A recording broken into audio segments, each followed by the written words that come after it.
Good day, billionaires, and welcome to another edition of the Big Business Minute. I'm Ivy League Legacy. Well, what a couple of weeks it's been for the Bush administration.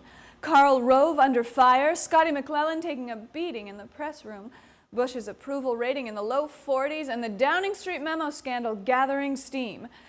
Just when we were all ready to drown our sorrows in some Grand Cayman Mai Tais, the president comes through with a dreamy Supreme Court nominee who puts the corporation back in court. It's all in the timing, as they say. For more, we go to Monet Oliver DePlace, reporting live from the Supreme Court in Washington, D.C. Monet, do I detect a hint of Karl Rove's trademark sleight of hand in the president's timing? I think you do, Ivy. Even teetering on the brink of a Watergate-style scandal, Rove is still able to produce a classic bait and switch with this announcement.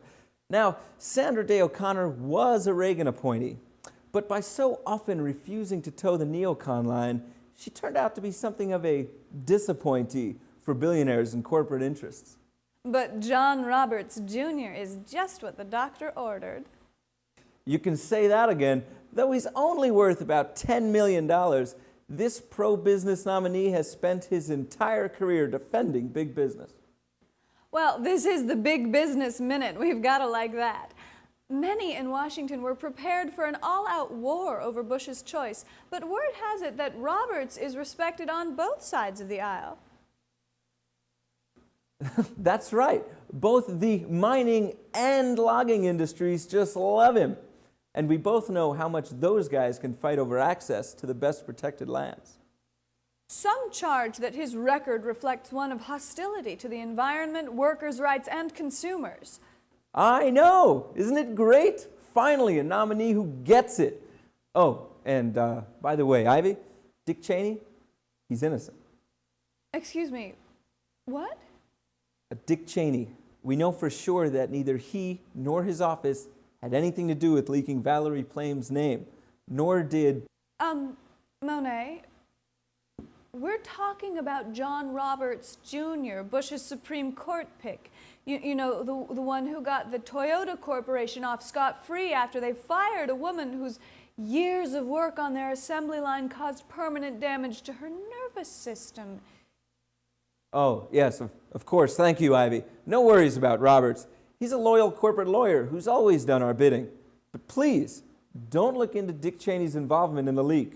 I mean, this is the perfect, or rather, supreme story that will brush all that traitor business under the rug. Whew. Monet, no one's asking about Dick Cheney. Good, because he's innocent. Roberts has also fought against profit-limiting requirements like Title IX and affirmative action.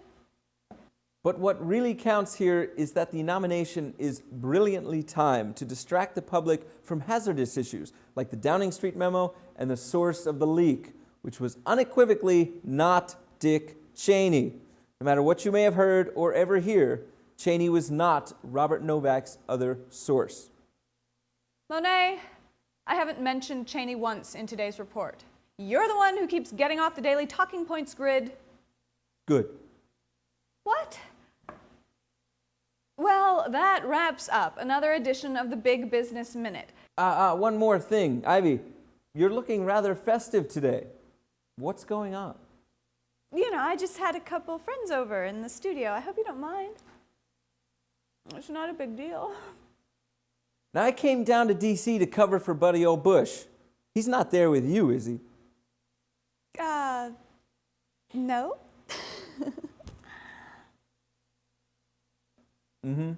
Right. Don't forget to visit billionairesforbush.com for all the latest billionaire news. And be sure to join us next week for our loving tribute to 21st century America in This Is What Plutocracy Looks Like. I'm Ivy League Legacy, reminding you that we're all in this together. Sort of. And Dick Cheney is innocent! Okay.